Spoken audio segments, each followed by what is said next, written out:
Hello, everyone, and welcome. Thank you very much to those of you who are joining us in real time, as well as those of you that have tuned in to catch us later.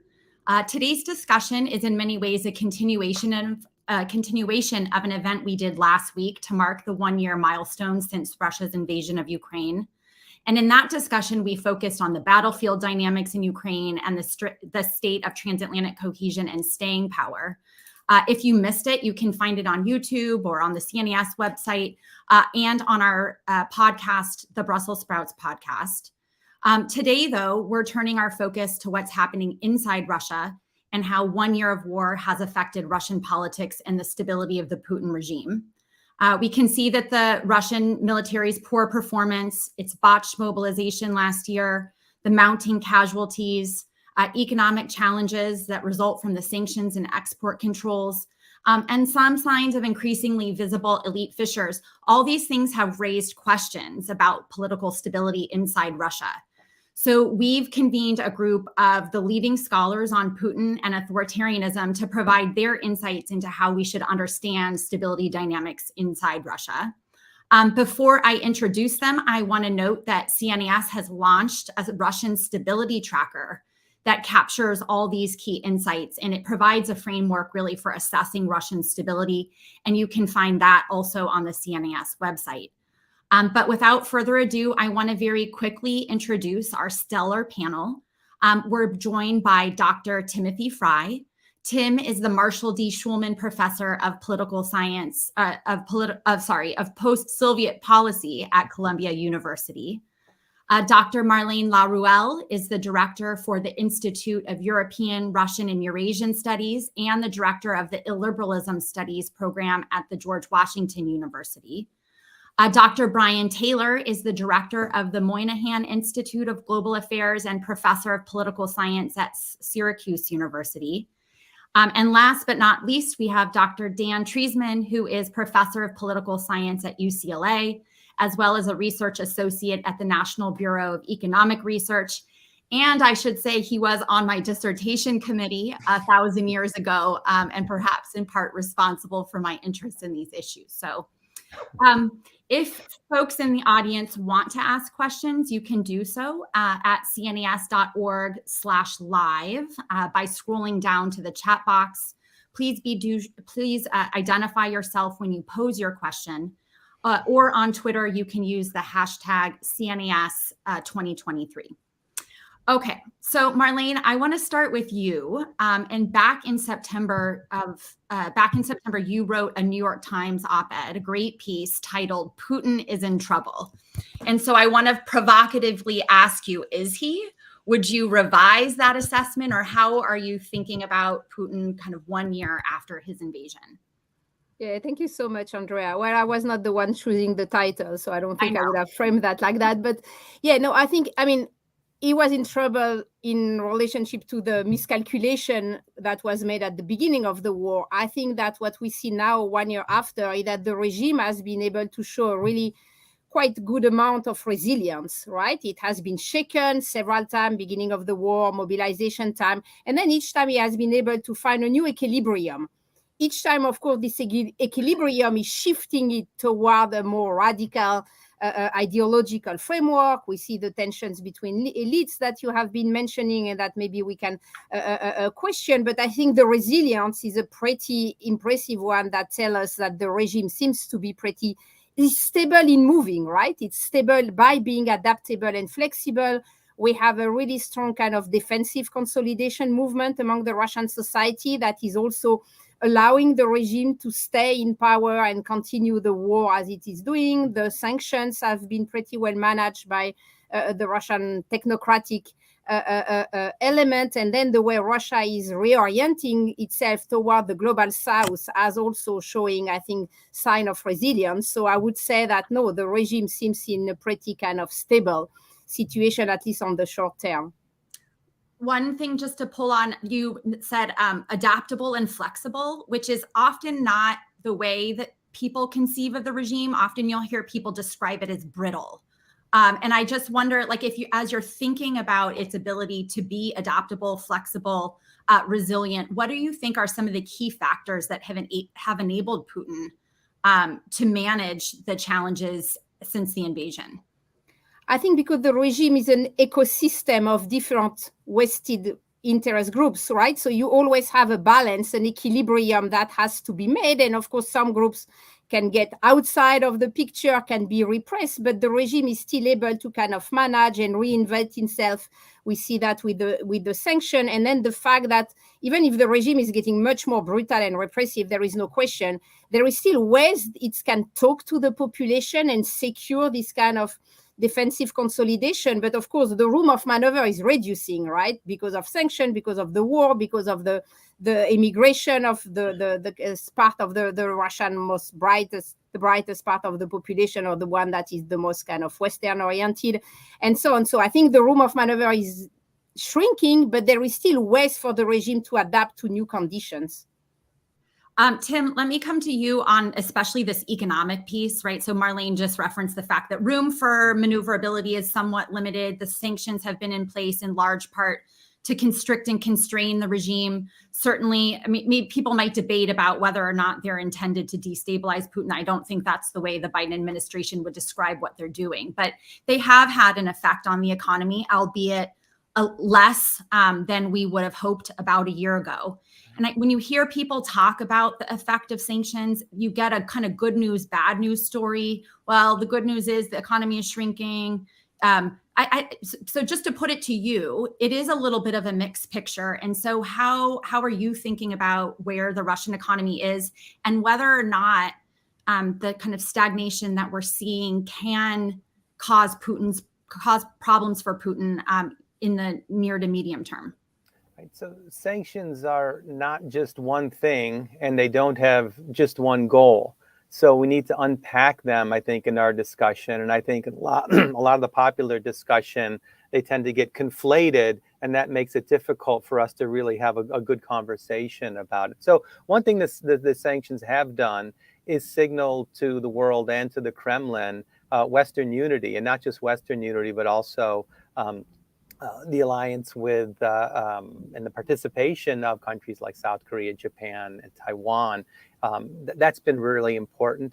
I think the sanctions have helped to degrade Russia's military efforts, which I think has been a key part of the sanctions regime by the Biden administration. And indeed, I think the sanctions on logistics and trade have been the most successful in, just making it harder for Russia to get access to things like semiconductors, chips, avionics, and other kinds of high techs. Other sanctions haven't worked as we might have hoped. The sanctions on the oligarchs, I'm sure they're not happy about them, but they're not really in a position to take that opposition and express it politically. And the financial sanctions, I think, are having an impact and making it difficult for Russia to continue to finance the war. But that's going to take time. And one point I would make is the next round of sanctions, particularly on the energy sector, I think the effects are going to look very different from what we saw over the last year, where Europe was reluctant to really sanction gas and the oil sector, and was willing to spend a lot of money in order to buy popular support at home. Now that they've found alternative routes, particularly for Russian gas, to get gas from the United States, Norway, and Algeria, now Europe is in a much better position, and the sanctions might have more bite. So you might say, well, Russia can always just sell to China, but they're selling at a bigger discount. And also, Russia can't use the energy club over China the same way they could over Europe. They could divide and conquer Europe in a way that they really can't when they have relations with China. Dan, kind of same theme to you, though. I mean, so obviously it's a personalist dictatorship. It relies quite a lot on patronage and to keep the elites in line. And so as the economy stagnates, last year, about 2.2% contraction of GDP, has that put strain on the elite? I mean, and both the elite and the public. So right at the same time, it's very hard to tell, I think, exactly what's happening with the economy. But when you look at measures like household expenditures and other things, that is going down. And so presumably Russians are feeling an impact, on their tables and their pocketbooks. And so those two factors, how is the economy shaping elite satisfaction and buy-in to the regime, and also kind of public support for Putin and his regime? Well, first of all, the elite, obviously, they're very unhappy. The oligarchs are losing a lot of their playgrounds around the world. Their yachts are frozen, this sort of thing, but they really don't have any option. They're frozen out of the West. So it's not, and that's the whole point of the sanctions. So it's not that they have anywhere else to go. And they know that their assets within Russia are vulnerable if they stick their head out and say anything. Plus, their personal security could be vulnerable. So I think discontent among the business elite is not going to have any immediate visible effect. Discontent among the general public is more complicated. So we're still, after a year, in the early stages, sadly, of this war, I would say. And so far, the public has rallied behind, I would say, not so much in support of the war, but rallied behind their country, which is in a war. So when the opinion polls ask Russians, do you support the war? I think the question they really answer is, do you support your side in this war? And so we get very high figures. For instance, interpreting the polls, 71% say they support the war, but only 40% say they would like the war to continue. About 50% say they'd like to see peace negotiations. So I think there's a rallying still. People are conscious that they're able to spend less. Retail trade has gone down by about 9%. The effect on living standards is less, I think, than many anticipated at the beginning of the sanctions, but it's still significant. Over the long term, it'll mean an increasing decline in quality of goods and services available to Russians in a kind of depressing environment. But that'll take time. As Tim said, a lot of these effects of the sanctions are going to take time to really have an effect. So we're not really seeing that yet. Now, in the next year, if we start to see more layoffs and firm closures, and some are definitely happening already, then I think that could lead to pockets of discontent around the country, based not on opposition to the war, but on economic grievances and frustrations. And I think those will require careful management by the Kremlin. And I'm not sure that it'll be able to do that while dealing with all the other crises that the Kremlin faces, from the battlefield to the international arena to the home front. So I think I certainly would not rule out that the economic consequences of the sanctions, of the export controls, will have a bigger impact in the coming year than they did even in the first year. Yeah. Brian, I mean, obviously one of the key pillars of Putin's response to any domestic challenges has been repression. And so I wonder if you can talk to us about kind of what you've been watching in terms of the security services. I think some people have argued that maybe the security services have been kind of the big winner out of all of this, as Putin has had to rely ever more on repression to maintain control. Is that the case? How do you describe the role of repression and the security services in Putin's ability to manage some of these mounting challenges that he will face? So far over the last year, they really haven't had any trouble dealing with organized mass resistance. And part of the reason for that, of course, is many of the organizers are either in jail or outside the country. So the protests we've seen, a lot of them have been more localized, more spontaneous initiatives, but nothing that would threaten the regime as a whole. when you talk about the services, the secret services in Russia, it's important to bear in mind there are multiple ones, sometimes with overlapping jurisdictions. So there's the Federal Security Service, which is the biggest and most responsible for internal security. And the head of that, Alexander Bortnikov, has known Putin since the 1970s. They share a past in Leningrad and in the KGB. If we look at the National Guard, which is sort of the front line of riot police and internal troops, it's called Rosgvardia in Russian. The head of that, Viktor Zolotov, also has roots, in St. Petersburg, also has roots in the KGB, worked closely with Putin for a long time. And then we have the Federal Guard Service, which is responsible for leadership security, including Putin's security. The head of that, Dmitry Kochnev, is less well known, but he seems like a professional, unambitious, loyal, and has been working in that service for a long time. So if we look at any of those agencies, we don't see any reason to think that they would present a threat to Putin at the moment, or that they face any problems dealing with internal, mass movements. The other thing I guess I should throw in, because when we think about personalist dictatorships and whether they face threats from within the elites, we often talk about it in terms of coups. So there is the question of the military. The Russian military is quite a bit different than many of the militaries we see in these personalist dictatorships around the world. They haven't had a successful coup in Russia since 1801.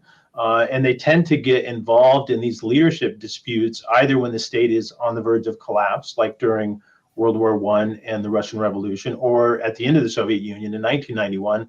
Otherwise, they tend to be brought in by various civilian political actors. And I don't see any clear way in which they would get involved, even despite the heavy losses they've taken, that it would lead to something as extreme as resistance to the state. Dan, I want to come back to you because I know it's something that you've kind of weighed in on as well. I mean, oftentimes when you have these discussions, people can't fathom that there would be a mass uprising or popular protest. And so they kind of go to the coup piece of it as in their framing of what risks Putin faces. And, they'll bring up the economic parts and, the elite are disgruntled, et cetera. But I agree with Brian, and I think this is what you've written as well, that coups are actually not particularly likely. And there's some interesting research that even, especially while leaders are executing wars, and the longer the war continues, the less immune to a coup they become. And so I wonder if, I don't know if you agree with that, but I wonder if you can talk about why coup wouldn't be at the top of your risk list for Putin. What are those dynamics, and where do the risks come from then?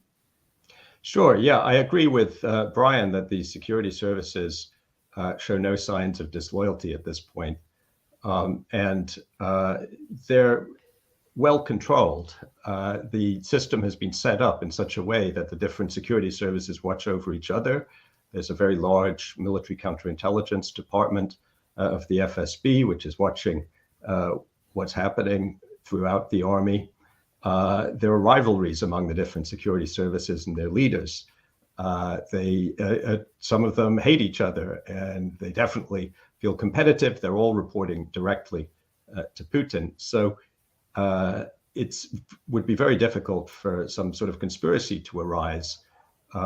It's hard for them to communicate with each other, the leaders of these services. And any single service or subset would face the chance that they would be confronted by another armed force. So there are all these tripwires and obstacles to staging an effective coup, which of course doesn't mean that it can't happen. It can, but I think we all agree probably that the odds are low. So what does that imply about security of a regime like Putin's? I also think that, as has been suggested already, that the odds of a major wave of unrest, uprising against the Kremlin is unlikely at this point.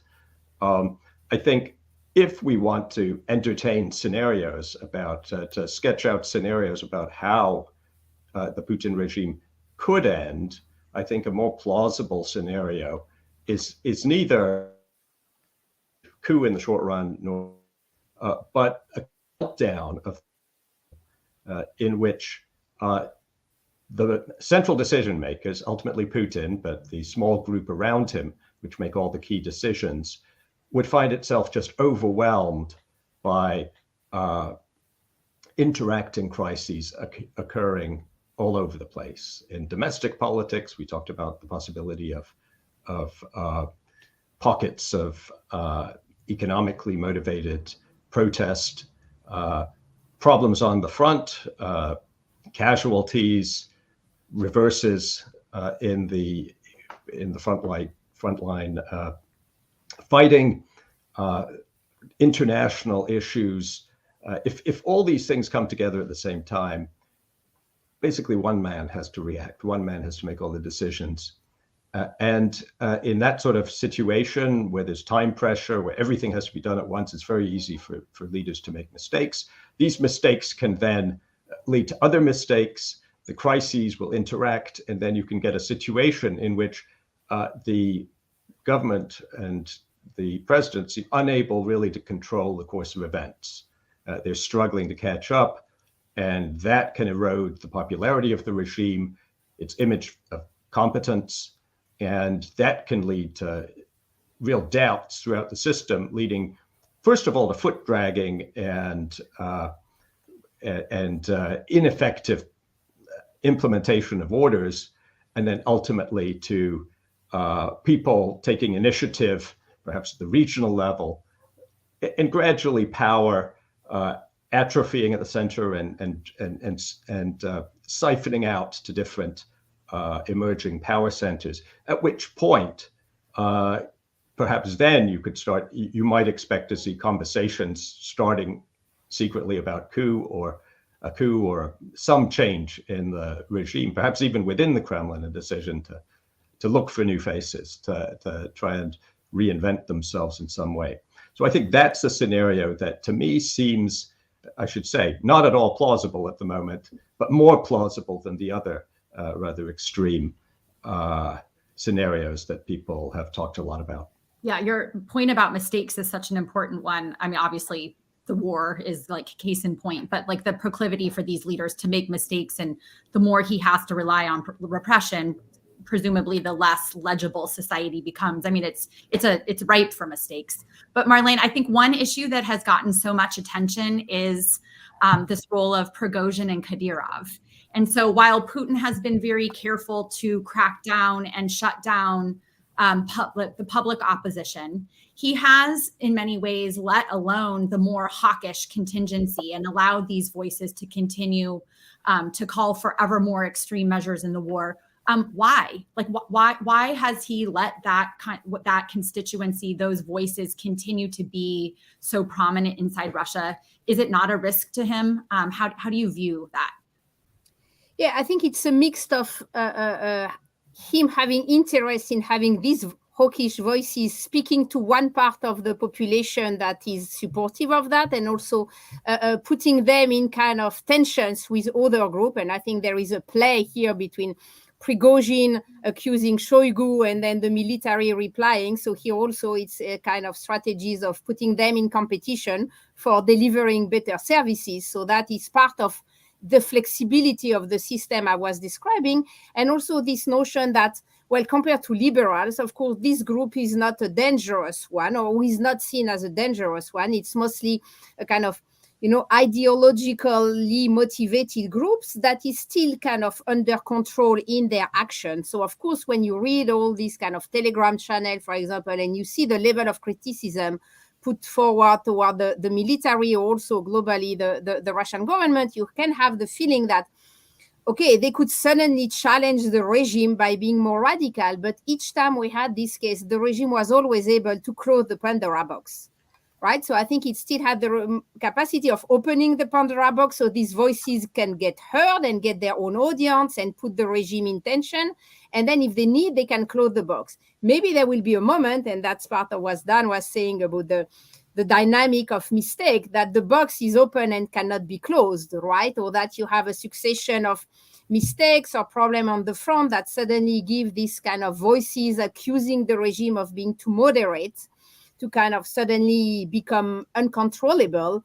But their representation in the population is still a small one, right? So I think it's mostly a kind of intra-elite narrative that is there, but I'm not sure they would have enough kind of forces, even if at the same time, I mean, the percentage of the population that is militarized, like whose job and whose families is connected to the military industrial complex or to the war itself, because we have to realize that for many men who accept to go to war and be drafted, war is a social promotion mechanism in Russia today for kind of rural blue collar men. It's a way, even if you die, your children will have, free access to universities, access to military academic, the cadet military academy, and so on. So there is this part of the segment of the population for whom the war makes sense in terms of social, not ideologically, but in terms of kind of social promotion. So you could imagine one day the regime being kind of bypassed by this more radical group, but I still see it mostly as a kind of fight between elites and putting the regime into tensions to keep the flexibility. If I could just jump in on that, Andrea, I think we need to remember, well, the reason that Putin lets Prigozhin and Kadyrov go further than some of the others, I think, is precisely because they don't threaten him. He knows they have no friends in the elite. They're isolated actors. And as a result, he doesn't really worry, I think, that they could constitute, definitely at the moment, some kind of institutional or organized threat to his power. And so he uses them, as Marlene was saying, I think, to put pressure on some of the other actors, the army, and also to try out ideas, to float balloons, and to introduce nationalist, more extreme themes into the discourse, and to back up his own, or to test out his own hunches about what will fly, what won't. But I think the key issue is they're much less powerful than they might seem, because they're really distrusted and despised by almost all the main elite actors who actually do have an institutional position close to the center. Yeah. So, I mean, we've talked a little bit about, there's a lot of new, maybe not new, but mounting, converging challenges that Putin now has to face. We've talked about the economy. We're talking about the elite. Tim, I want to ask you about casualties, because that's one factor that certainly in advance of Putin's invasion, people would point to say, well, Putin would never do that. He's quite sensitive to casualties.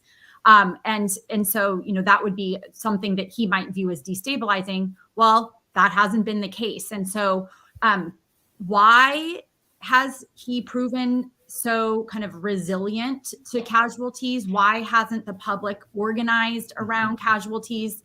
And can he continue to sustain this rate of casualties? Like how long is that tenable? Or as a personalist dictator, is he just really good at diverting the cost outside of his winning group?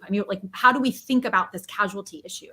Right. So going into the war, the Russian public opinion polling, I think, was pretty clear that the Russian public was pretty sensitive to loss of life.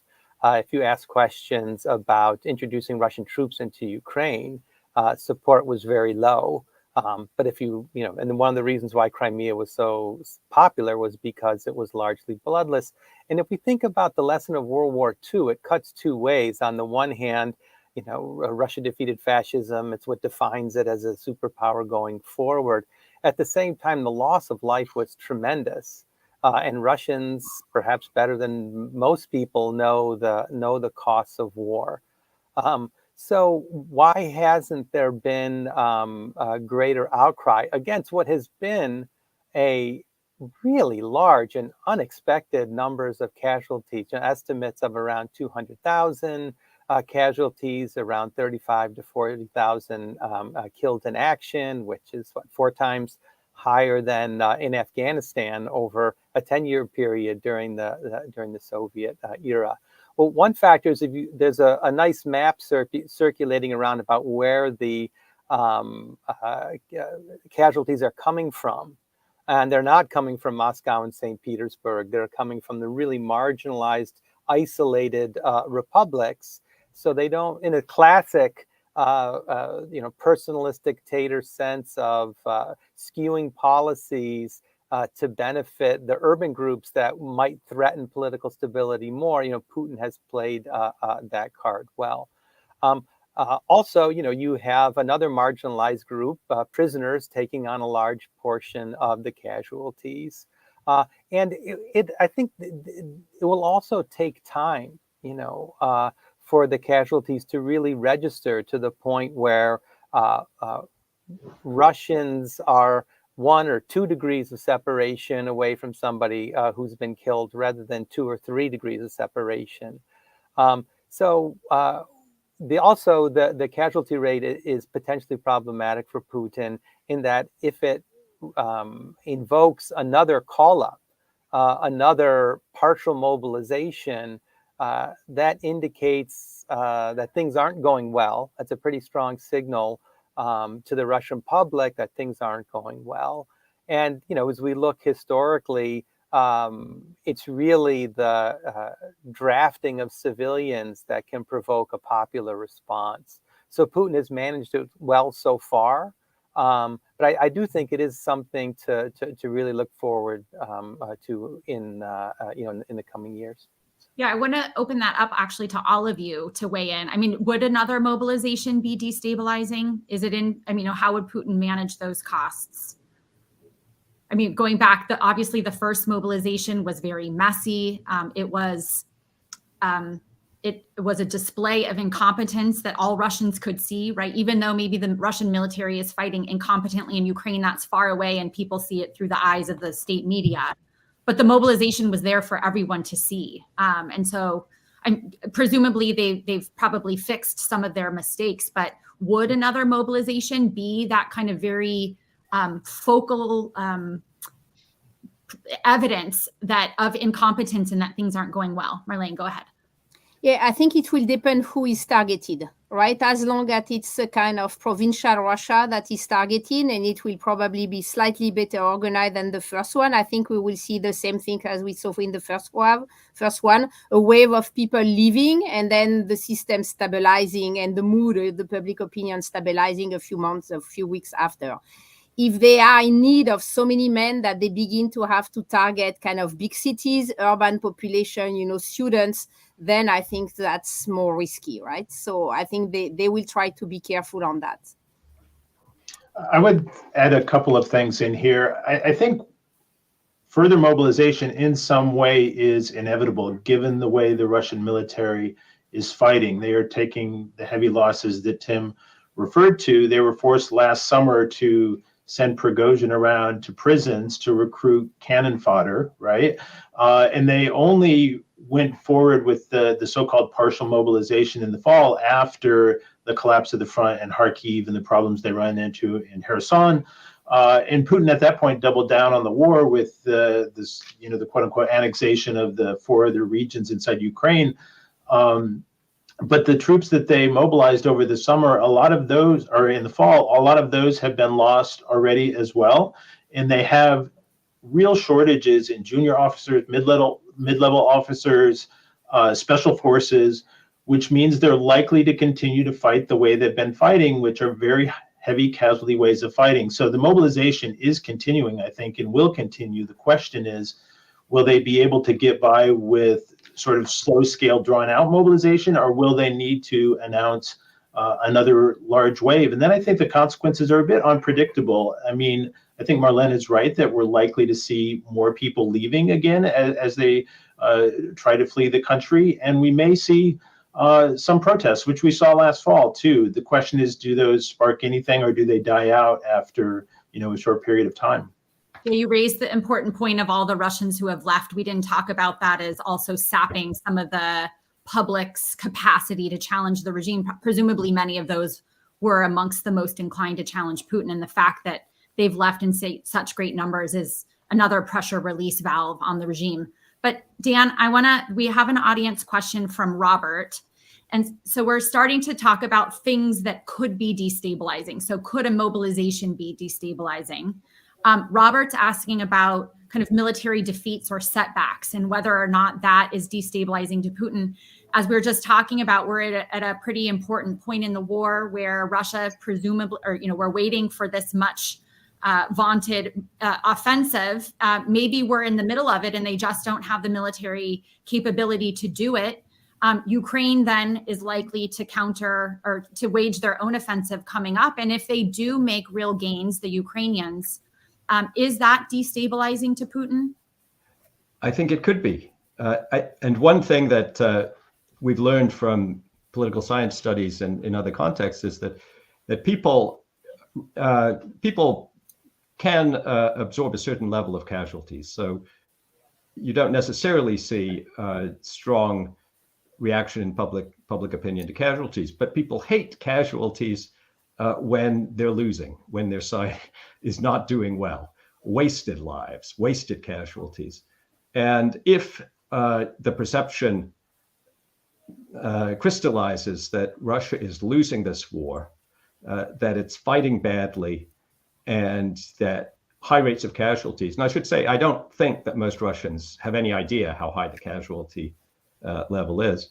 But if they realize that they're losing tens of thousands, maybe hundreds of thousands of lives in a war that's being fought badly and is going wrong, then I think that could be destabilizing, both within the general public and the elite.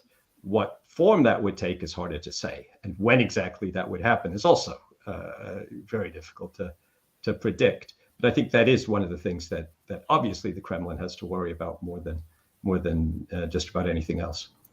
Tim and Brian, do you want to weigh in on that? I mean, it's like this idea of like what leaders are sensitive to war outcomes, and right, there's some debate. Oh, it's democracies, democratic leaders should be more sensitive because they're held accountable, but that's not necessarily the case. And so I wonder kind of how you think about the potential impact of defeat and what that means for what Putin would be likely to do if faced with that prospect.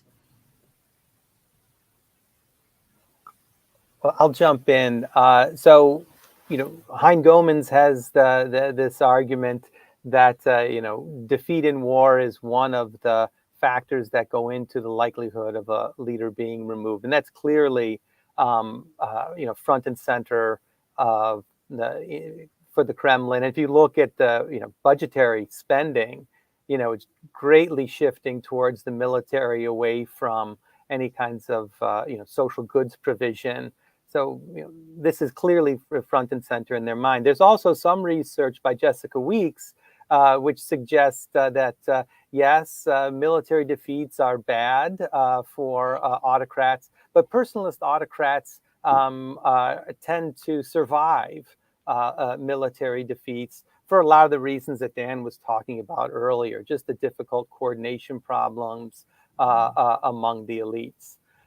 Now, I rely on this literature a lot for how I think about Russia, but we also might want to think about ways in which Russia might be different from a lot of the cases that we're drawing on. The importance of being seen as a great power, as a way for Putin to legitimize his rule. Military defeat for Putin could be especially damaging for that reason if Russia is seen as a second-rate power because it performs badly in Ukraine.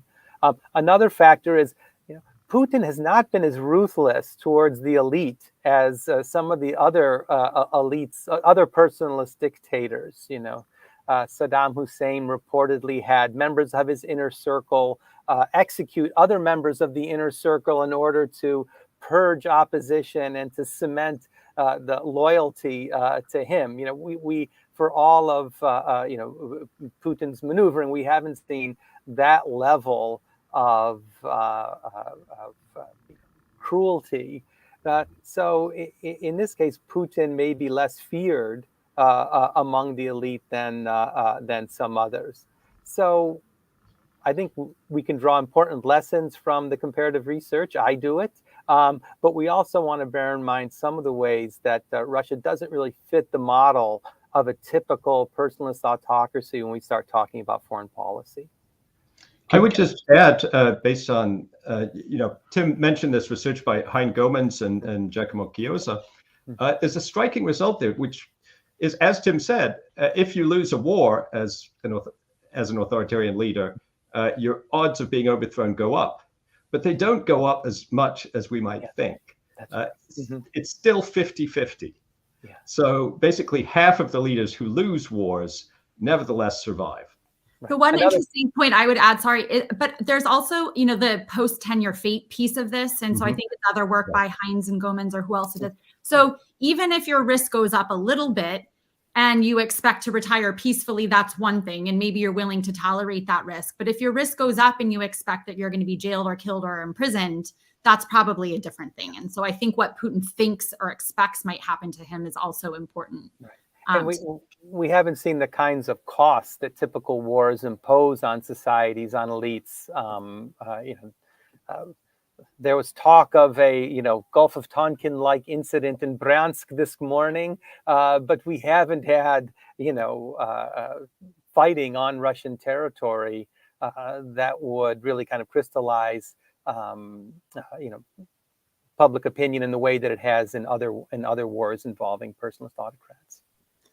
Brian, I know I want you to weigh in, but I also, so if Putin wanted to avoid, if we say like that defeat is the worst outcome for Putin because it raises his risks of instability, ideally it's something he would like to avoid, right, from a personal survival perspective.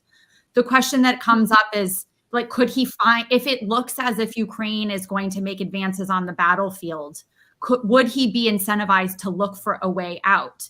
And this comes to the question that people ask often is, can Putin sell some kind of suboptimal outcome to Russians, right? Like, because he has so much control over the information space, can't he sell something that is far less of his war aims and still be okay? And so how do you think about that part of it? I actually think he could sell a defeat and still hold on to power. I know there's a narrative out there that this is an existential threat to the regime, and in some ways it seems like he sees it as an existential issue for Russia.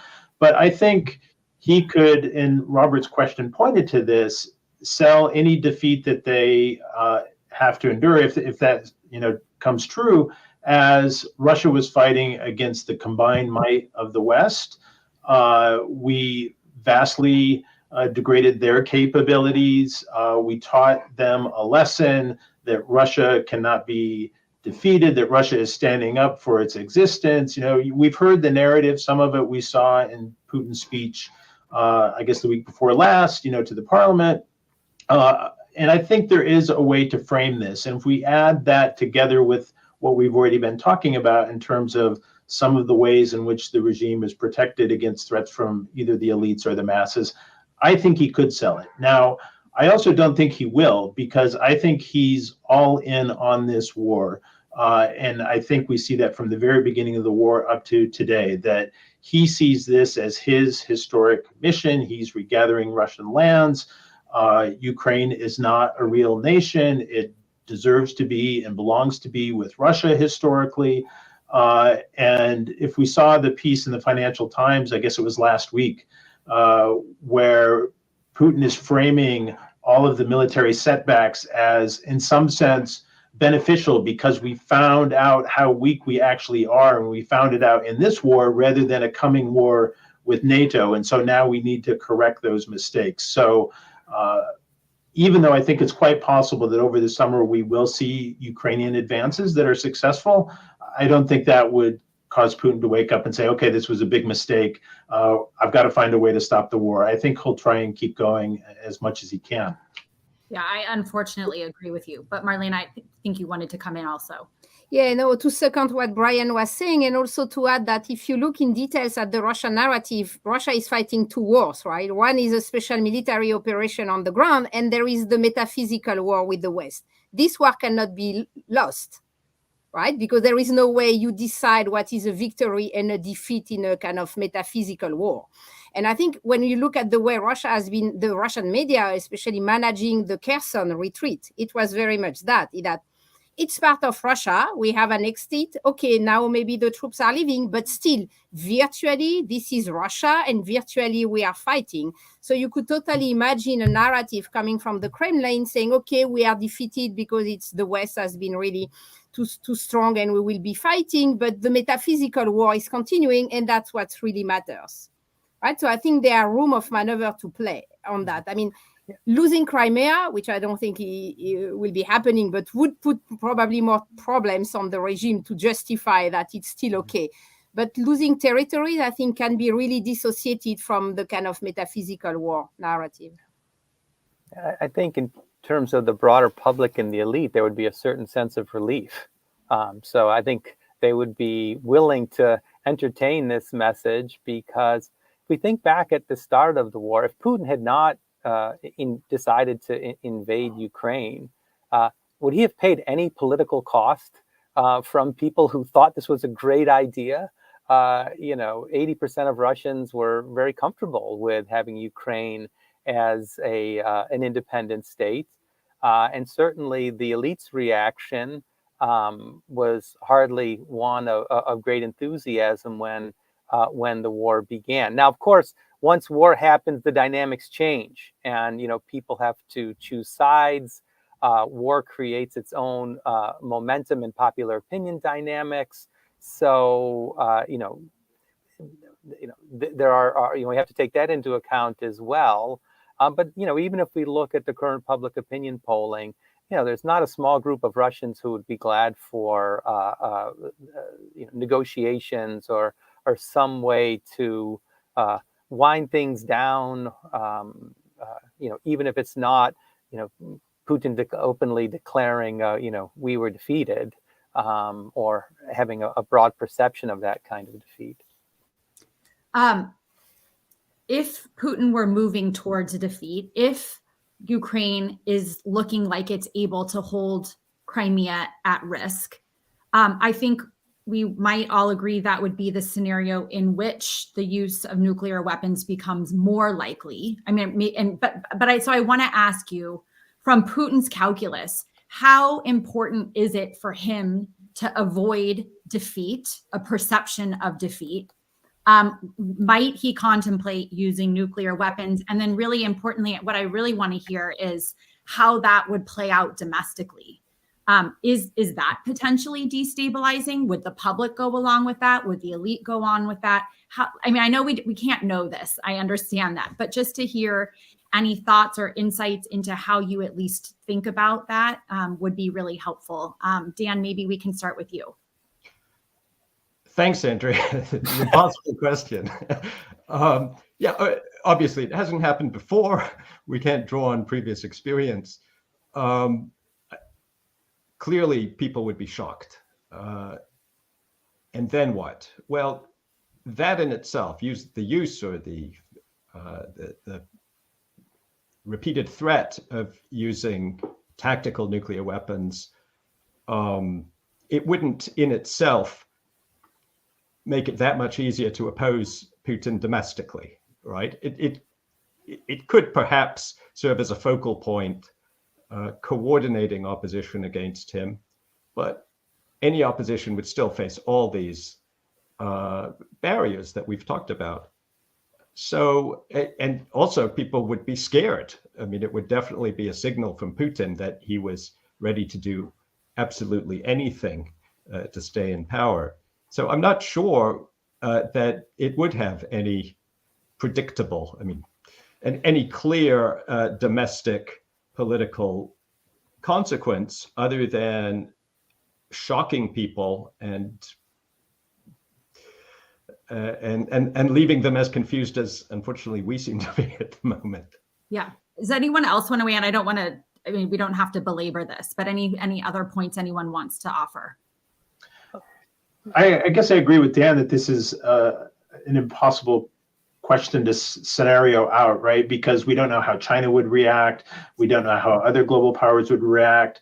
We have evidence, or at least statements to the fact that US and NATO would feel like it needed to at least take conventional strikes against Russian forces as a way of sending the signal that use of nuclear weapons cannot be used to grab and hold territory, even if they, steered clear of attacking Russia directly.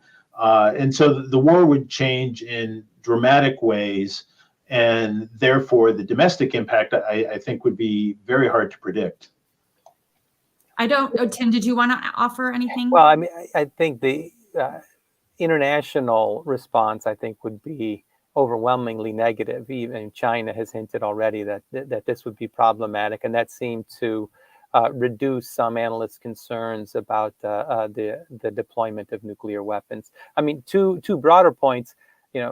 Russia is already using nuclear weapons rhetorically, right? This is a form of bargaining and coercion.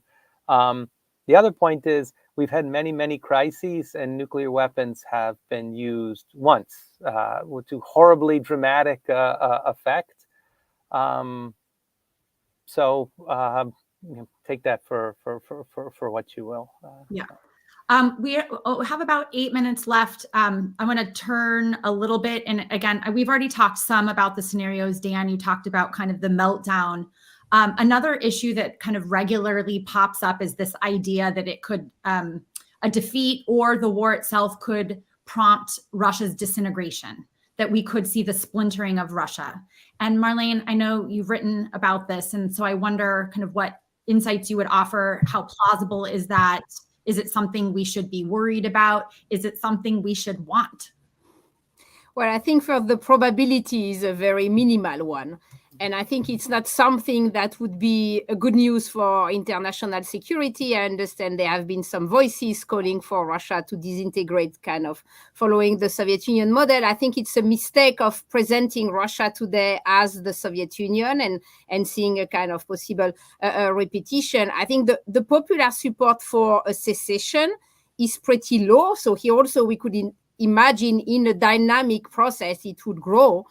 But people still have the memory of the 90s as something that is not really interesting for them to repeat, except for some radical groups, maybe slightly more in the North Caucasus, but not really in the other republics. We have some, diaspora active in exile, but we have no idea on if they are representing anything really in the ethnic republics or in the Russian region. It's difficult to imagine how local elites will cooperate. There is also a lot of tensions between these local elites, North Caucasus, but also, between Tatar and Bashkir, for example.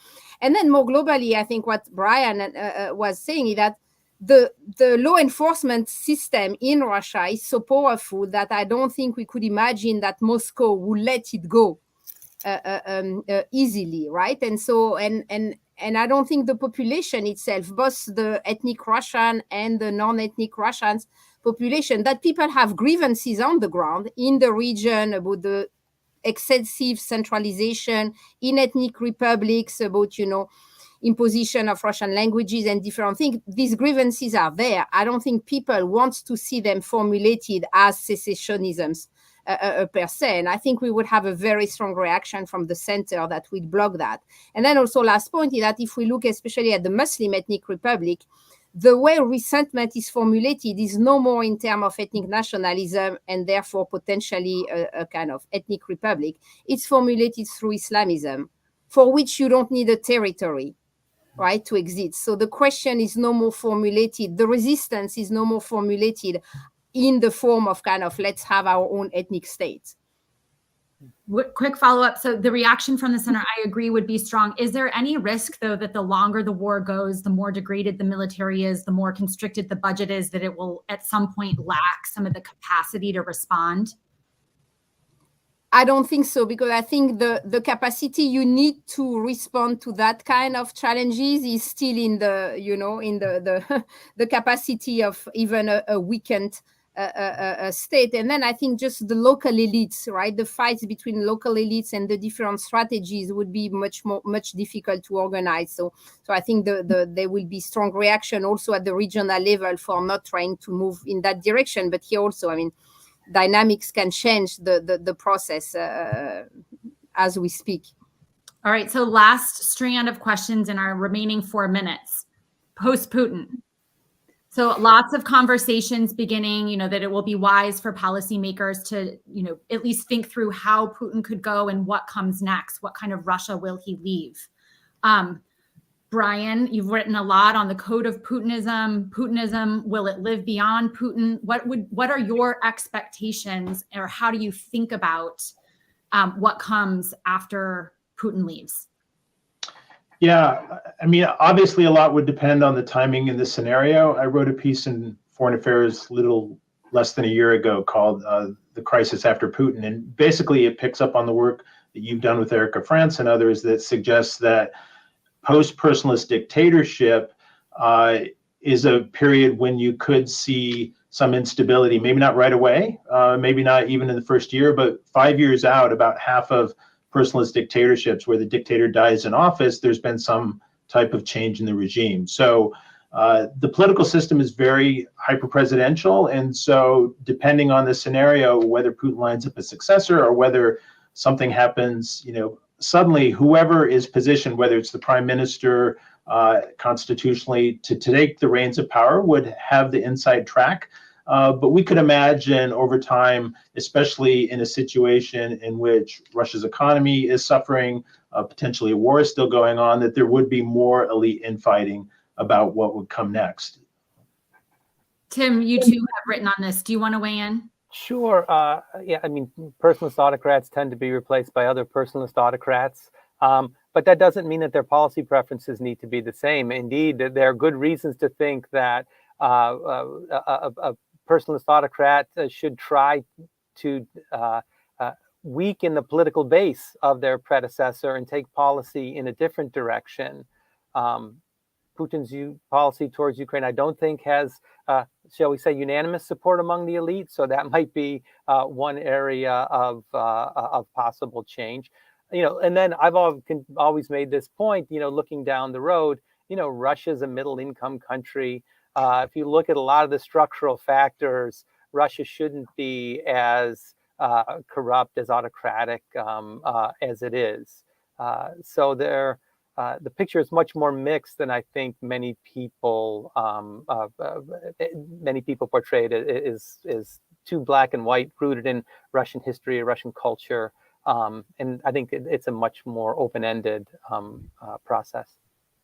And maybe for Dan and Marlene, and maybe Marlene, we can start with you. So there's kind of the the dynamics of leadership change, how it happens, what type of leader comes next. But Marlene, I want to ask you about your view, and it's very well too soon to say anything concrete, but how is the war changing Russia? I mean, and to the extent that a leader would reflect Russians' preferences for foreign policy, is there anything that you're seeing in the way that the war is changing Russian society? Yeah, there was really great focus groups done a few months ago. But during the war in many regions of Russia, and what was really interesting is to see that when people were asked to project their future, they were saying, like good governance, democracy, human rights, so things that we would see as transformative for Russia, and great power. And so I think that's one of the challenges, that to re-envision or imagine or have a leader able to still have the kind of great power aspect of Russia that is very deeply ingrained, but in a transformative way, and finding a way to be a great power, or at least in the narrative, but having a kind of peaceful living together with the neighbors.